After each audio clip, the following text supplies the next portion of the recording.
At least they're not giant lizards. Put a lady on the wind! There, boy! Get him, boy!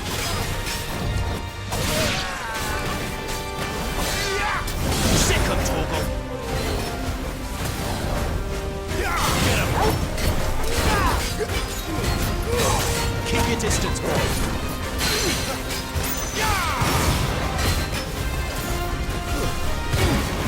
You know what to do, boy! Sick him, Togo!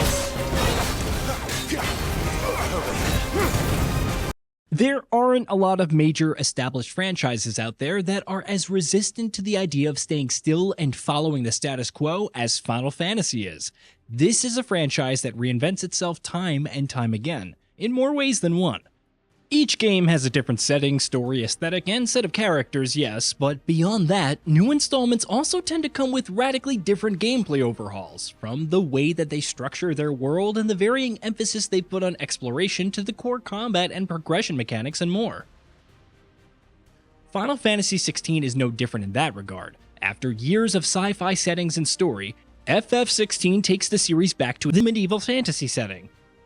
But it also does that in a way that Final Fantasy never has before, through the much more mature and gritty lens of an M rating, a first for mainline numbered Final Fantasy games. It also de-emphasizes exploration, drops the series' traditional focus on party systems, and pulls all of its energies into the franchise's first ever fully real-time action-based combat system.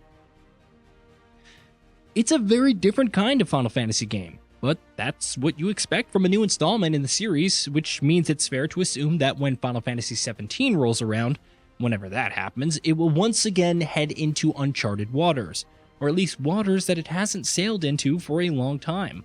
With that in mind, however, what lessons can the next Final Fantasy take from its predecessor? There's a whole lot to love about FF16, while by that same token there's also plenty that has room for improvement. So what lessons can the next game in the series take from its last outing, both in terms of what to do and what not to do? We'll have to be faster.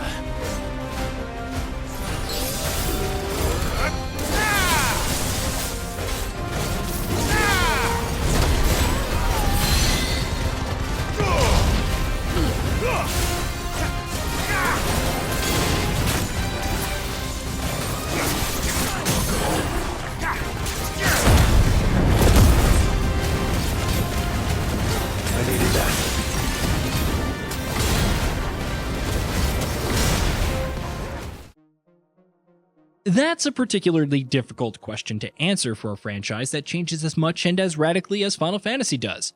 But there is, at the very least, one major lesson from Final Fantasy XVI that's staring Square Enix in the face. One thing that it absolutely gets right, something that Final Fantasy XV failed at. That's the fact that FF16 is a complete, coherent story, one with a defined beginning, middle, and end. And unlike the mess that was Final Fantasy XV, this is a game where the developers had a story in mind right from the get-go, and it was a story that they told completely and thoroughly.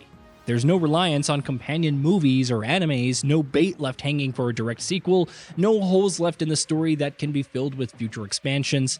Now, some of that stuff may very well end up happening anyway, but if it does, it'll be additive rather than being required reading if you want to fully understand and enjoy the game's story. That used to be the norm for Final Fantasy, and it seemed like it is once again. At least, we hope it is. We don't begrudge Square Enix's desire to turn successful iterations of the franchise into sub-franchises of their own. No, not in the slightest, especially because that means we get sequels that have shorter dev cycles than what you'd expect from a new numbered entry, which will essentially have to start from scratch in every conceivable area. But the approach that Final Fantasy XV took, that was the wrong one. Sure, a lot of that was brought about due to the prolonged development troubles that the game ran into over its protracted dev cycle, but as Final Fantasy XVI proves, not that we ever thought that it needed proving, a complete story is much more palatable than one that is begging for sequels and spin-offs.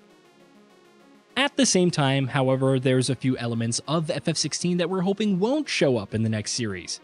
And this is coming from someone who adores FF16. Its uninspired side quests, its largely linear level design, how little it emphasizes exploration and optional content, how shallow its RPG mechanics are. All of these are issues that are very noticeable in the game. To be fair to FF16, its biggest strengths help mask some of those flaws quite well, from the rich, dense lore of the world to the stellar combat system, but it's also easy to see that it could have been an even better game if those flaws didn't exist. There's nothing in Final Fantasy XVI that actively prevents it from having better side quests or level design. Those were choices made by the developers, and they're choices we hope won't be made again when it's time for Square Enix to move on to Final Fantasy XVII. Beyond that, the lessons that Final Fantasy XVII can take from its predecessor start getting a little bit more nebulous. Take the combat system, for instance. FF16's combat is one of its biggest strengths, and there's little doubt that it's likely going to go down as one of the series' best combat systems to date, which is ridiculously high praise. But do we want to see something similar in FF17? We certainly wouldn't mind it. In fact, there are ways that the next game could build on this system to make it even better, and that's something we'd love to experience. But perhaps iterative improvements like that should be left to direct Final Fantasy XVI sequels, rather than Final Fantasy XVII. Again, this is a franchise that has a history of innovating and sticking the landing, with the new combat systems with the new mainline installments, and we'd hate to see it lose that. The same can be said of the next game's tone and setting. In fact, Final Fantasy XVI's setting is a stellar one. The world of Alestia is brimming with dense, compelling lore and captivating conflicts and politics, and the mature dark fantasy tone that all of that is filtered through helps it stand out that much more. But again, a big part of the fun with any new Final Fantasy game is experiencing completely new worlds with their own histories, personalities, and aesthetics. Would we mind another mature fantasy setting in Final Fantasy XVII? Absolutely not. But would we prefer something completely new and different? Well, we certainly would, because that's the way of this franchise. Maybe it should do sci-fi again. Maybe it should do a different kind of fantasy. Maybe it should do steampunk. We don't know, and that's the point. That's what makes every new Final Fantasy game so special.